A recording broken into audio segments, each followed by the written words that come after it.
the dosage gap extended under pressure from the Modi government? Is the new dosage gap of 12 to 16 weeks really based on scientific evidence? Is it time to rethink the dosage gap? Let's get straight into that question. Dr. Arvindan Soin, Chairman, Medanta Liver Transplant Institution, is joining me. Also joining me, Dr. Shahid Jamil, Director at the Trivedi School of Biosciences at Ashoka University. Dr. N.K. Arora is someone I spoke to a little while ago, Chairman of India's COVID-19 Working Group of the National Technical Advisory on Immunization. And Dr. Giridhar Babu, Professor and Head, Life Course Epidemiology at the PHFI. I appreciate your joining us, all of you. I want to go to Dr. Arora since I spoke to him earlier, and I began by asking Dr. Arora, did you or your body recommend extending the gap between the two doses of Covishield vaccine from 6 to 8 weeks to 12 to 16 weeks unanimously? Because it appears your body was divided on the issue. What's the truth? Did you do this under government pressure, Dr. Arora?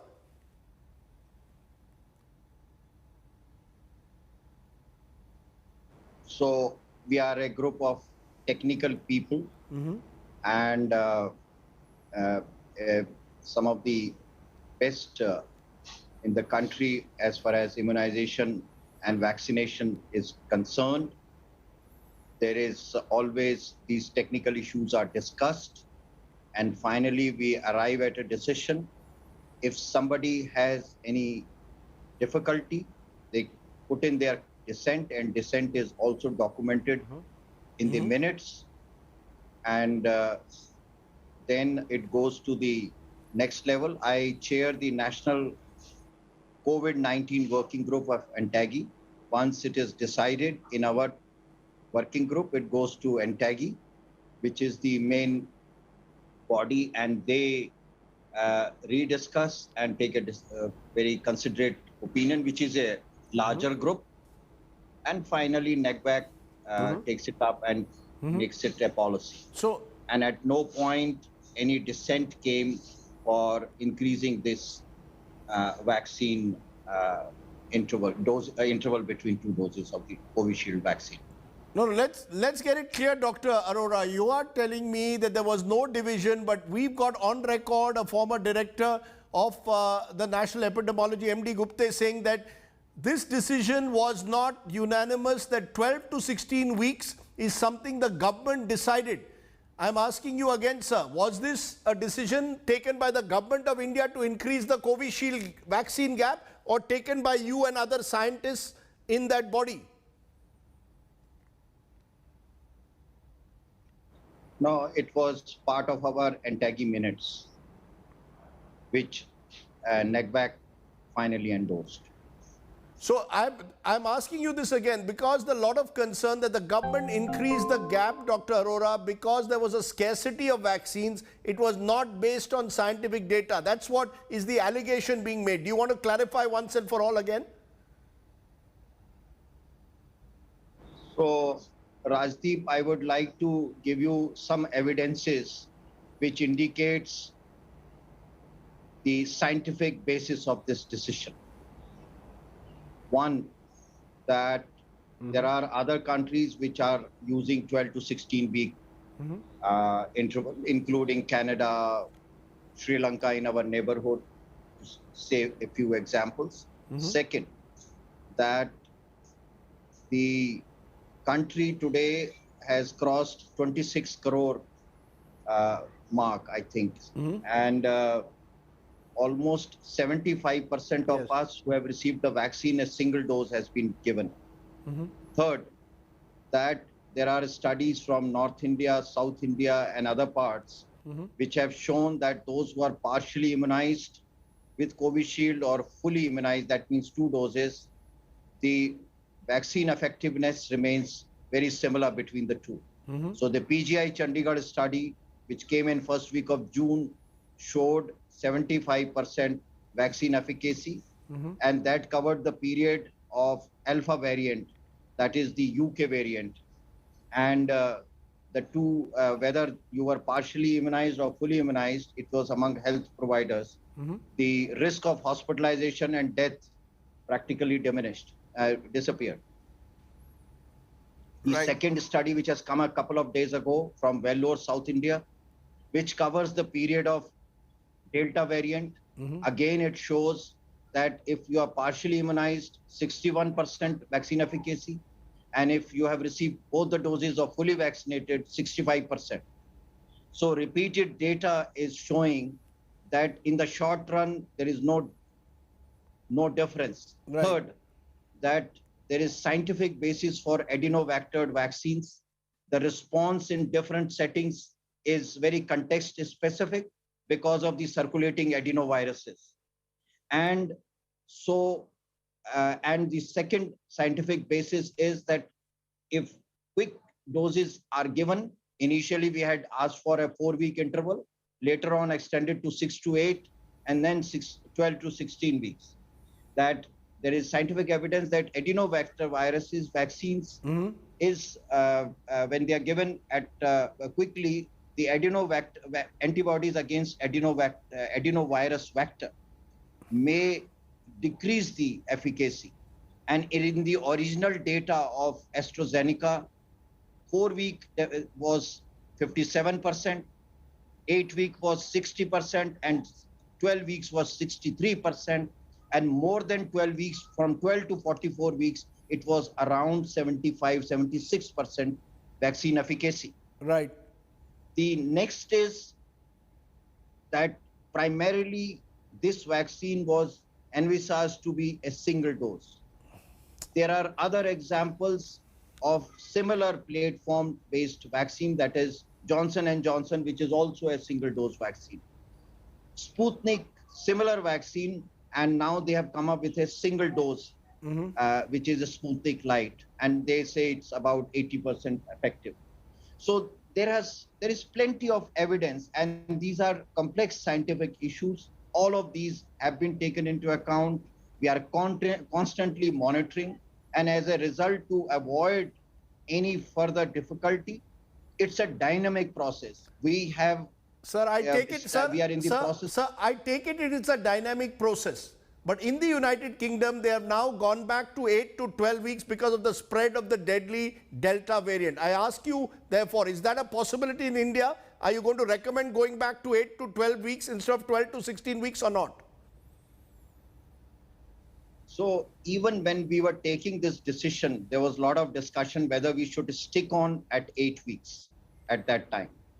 So there are no clear-cut guidelines. And I think this ambivalence is amply clear in the decision of Public Health England, where they have reduced the interval only for those above 50 years. And below 50 years, they have not made any changes. I think yesterday or day before yesterday, there is further information that EMA is talking about stopping AstraZeneca vaccine for more than 60 years. So there is a lot of dynamicity, and we are all observing it very closely. So you're not it's a ruling dynamic state. I take your point. You're not ruling out, therefore, the possibility that you may change your decision. I want to ask you one final question. Can you give me an assurance with conviction that none of that, the decision originally in May to move from 6 to 8 weeks to 12 to 16 weeks was not taken under pressure from government? It was taken on the basis of scientific evidence and not on the basis that the government did not have enough vaccines. Am I correct? What do I say? This is an interpretation from you and everybody else. We are citing scientific evidence, and all of us have our own credibility. Okay. The governments are always there, but if technical issues are to be decided somewhere else, then there is no need for us. I think all these decisions, our committee was formed in August 24th or so. Until today, we have had 24 meetings, and tomorrow is 25th meeting. So you can understand how frequently we are meeting and trying to resolve issues by issue. Everything is based on scientific evidence. Okay. The rest of the interpretation lies with you. Okay, that's fair enough. I appreciate Dr. Arora, who was joining us earlier. Let's go widen this. Dr. Shahid Jamil, Dr. Arvinder Soin, Dr. Girdhar Babu, your reactions to what you've just heard. You, Dr. Jamil, first, because you've been questioning the fact that the data is not in the public domain, which has led to the gap being moved from 6 to 8 weeks to 12 to 16 weeks for Covishield? Has the time come to put all the data in the public domain? No, Rajdeep, the data is largely in the public domain. I mean, there are the different types of data. The decision was originally made based on a Lancet February 19 paper, which was a meta-analysis of 4 AstraZeneca studies. Now, we can argue about the finer points of that study because there was also a half-dose, full-dose study that was part of that meta-analysis. But what Dr. Arora just told us about the PGI Chandigarh study, about the Vellore study, they're all in the public domain. They are available as preprints. So what's your concern then? Well, the concern really is that, first of all, the original data on which this is based from the Lancet study is really not very rock solid data. So that's one. The second is, if you start looking at the Public Health England studies, against symptomatic disease, you see 33% protection with 1 dose, 67% protection with 2 doses. But as far as serious disease is concerned, hospitalization is concerned, you find 71% vaccine effectiveness with 1 dose and 92% with 2 doses. So if vaccine is in short supply, which it is, then I don't really think it makes that big a difference whether you give your second dose at 12 weeks or 16 weeks. Dr. Arora is right in saying that this is based on an adenovirus, and adenoviruses are very immunogenic. So they will give very robust responses. So that's really not the issue. One issue that we are dealing with right now is this Delta variant. And if you see, UK has also reduced its dosing to 8 weeks in groups that are more vulnerable. So I think it's important that we look at it dynamically. And I'm quite assured by what Dr. Arora has just said on your show, that this is being decided in a dynamic manner. This is not something which is cast in stone. Right. That it will be only 16 weeks, and they will look at it. So Okay. I hope that as vaccine supplies improve, we will go back to a 8-week schedule based on protection of the most vulnerable. So that's an important point, the most vulnerable group. Dr. Soin, is that what you're also saying, that move at least for the most vulnerable groups, reduce the gap to 6 to 8 weeks again? Rajdeep, let me sum up my view on this. So initially, when the dose gap was increased to 12 to 16 weeks, that was based both on logistic and public health sense, as well as the science that came out in the Lancet that said that, the group of patients in the trial that were given the second dose after 8 weeks, whether it was 8, 10, 12 or more, actually had better effectiveness compared to those given it before. So there was science in the government decision, and it also made public health sense. And mind you, if it makes logistic and public health sense so that more people can have 1 dose and protection, that's also science. That's not science. Even though they may have been short of vaccines at that point, it made perfect sense to extend the gap to 12 to 16 weeks, or at least 12 weeks at that point. So I agree with that. However, now what has happened is the Delta variant is the major reason for the second surge and for 90% of the infections in the UK. And there is another study in the Lancet, which everybody's been quoting, which suggests that 2 doses would give a better protection than a single dose. And that's why they have reduced the time gap. So we have to see our own vaccine situation. We have to see our own data.